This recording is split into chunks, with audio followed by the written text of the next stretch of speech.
हमारा क्वेश्चन है the question of wave travelling on a string is given in which direction does the wave travel a part b part find the wave speed the wavelength and the frequency of the wave c what is the maximum displacement and the maximum speed of a portion of the string.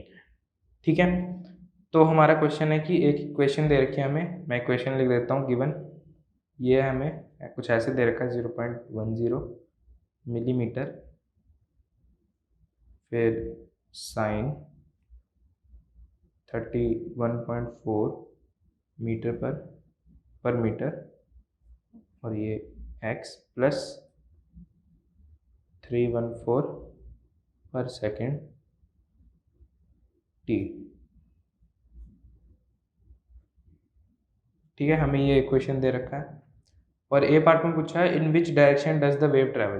पहले तो इस equation को थोड़ा आसान तरीके से लिख लेते हैं, ये यूनिट्स वगैरह हटा देते हैं।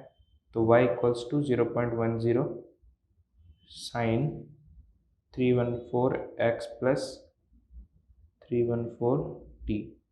ठीक है, तो ये हमें इक्वेशन दे रखी है। अब हमें ए पार्ट में पूछ रहा है कि कौन सी डायरेक्शन में वेव ट्रैवल कर रही है।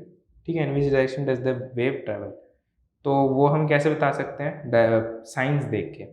देखो x का कोफिशिएंट पॉजिटिव है, t का कोफिशिएंट भी पॉजिटिव है, दोनों के साइन सेम है।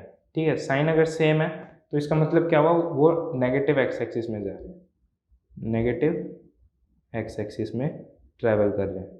ठीक है, अब बी पार्ट में वो पूछ रहा है कि इसका फ्रीक्वेंसी, वेवलेंथ और हमें क्या बताना, वेव स्पीड बताना। तो देखो, जो एक अगर मैं जनरल इक्वेशन लिखूँ तो वो कैसी होती है, y equals to a sine omega t plus k x, या फिर के इसी की टर्म में लिख लेते हैं, y equals to a sine k x plus omega t. ठीक है, वो ऐसी होती है। अब यहाँ पे के एक्स के क्या है, एक्स का कोफिशिएंट। ठीक है, और ओमेगा क्या है, टी का कोफिशिएंट। ओमेगा हमारे पास क्या गिवन है, 314, और ओमेगा जो कोफिशिएंट है उसको हम कैसे लिखते हैं, 2π/t। ठीक है, ओमेगा को हम 2π/t लिखते हैं और उसकी वैल्यू हमें गिवन है। अब फ्रीक्वेंसी क्या होती है हमारी, 1/t। फ्रीक्वेंसी क्या होती है, 1/t। तो इस इक्वेशन को इधर ले जाके इसको इधर ले जाते हैं, तो ये आ जाएगा हमारे पास 314/2π।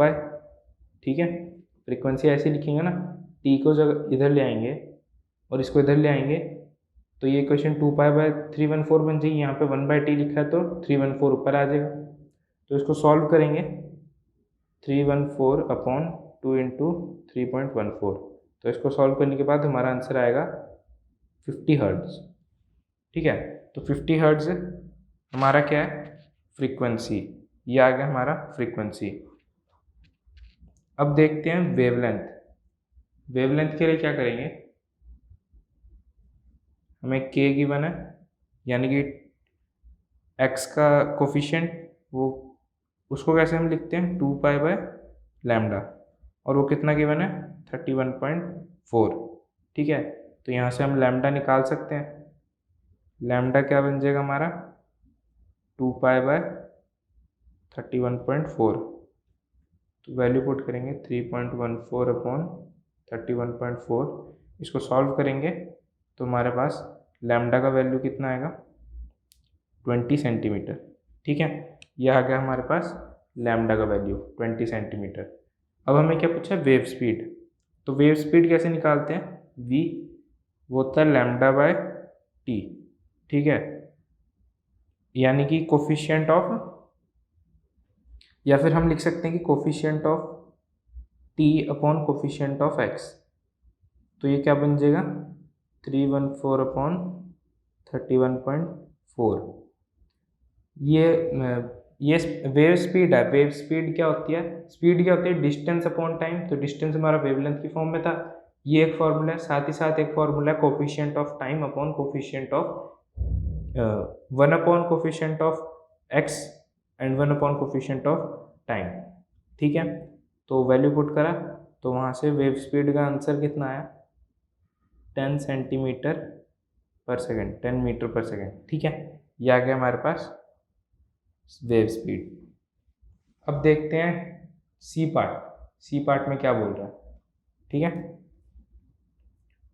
सी पार्ट क्या कह रहा है, सी पार्ट कह रहा है कि हमें उसका मैक्सिमम डिस्टेंस डिस्प्लेसमेंट और मैक्सिमम स्पीड निकालना है। तो देखो मैक्सिमम डिस्प्लेसमेंट तो एम्पलीट्यूड ही होगा जो हमें गिवन है इक्वेशन में, कितनी 0.10 मिलीमीटर। ये हो गया हमारा मैक्सिमम डिस्प्लेसमेंट, ठीक है। ये हमारा मैक्सिमम डिस्प्लेसमेंट। अब मैक्सिमम वेलोसिटी के लिए हमें क्या करना पड़ेगा, उस इक्वेशन को dt से डिफ्रेंशिएट, यानी कि dy/dt करना पड़ेगा हमें। तो ऐसा करने पे क्या आएगा, 10 इंटू 314, ठीक है। t का जो कांस्टेंट है वो बाहर आ जाएगा और साइन का कॉस बन जाएगा 31.4x प्लस 314t।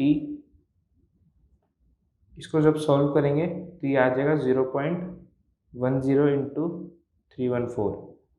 तो यहाँ से हमारा dy/dt क्या आया, 3.14 सेंटीमीटर पर सेकेंड, ठीक है। ये है हमारा मैक्सिमम डिस्प्लेसमेंट, ये है हमारा मैक्सिमम वेलोसिटी, ठीक है। इससे आसान सॉल्यूशन और कहीं नहीं।